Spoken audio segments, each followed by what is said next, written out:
Saudara, harga cabai di pasar tradisional mengalami penurunan yang signifikan setelah puncak permintaan selama Idul Fitri 1446 Hijriah. Di pasar tradisional Kabupaten Aceh Tamiang, harga cabai yang sempat melonjak hingga Rp60.000 kini turun menjadi Rp38.000 per kilogramnya. Harga cabai merah yang sebelum lebaran menyentuh angka Rp60.000 per kilogram, kini turun menjadi Rp38.000 per kilogram.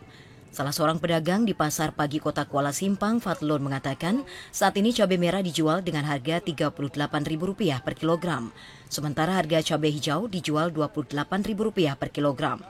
Kemudian untuk harga cabai rawit dijual Rp45.000 per kilogram dan harga cabai caplak dijual Rp40.000 per kilogram.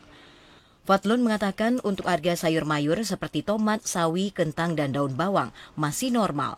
Sawi dijual Rp11.000 per kilogram, daun bawang Rp17.000 per kilogram, tomat di harga Rp8.000 dan kentang Rp16.000 per kilogram. Fatlun menambahkan kenaikan hanya terjadi pada bawang merah. Bawang merah yang sebelumnya dijual Rp33.000 per kilogram kini naik menjadi Rp42.000 per kilogram. Sementara bawang putih di harga Rp44.000 per kilogram. Untuk telur masih normal berkisar Rp45.000 per papan dan minyak kita dijual Rp17.000 per liter.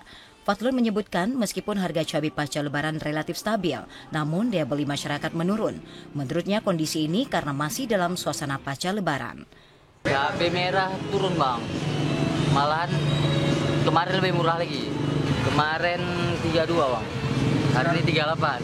Cabai hijau sendiri? Cabai hijau 28.000 hari ini.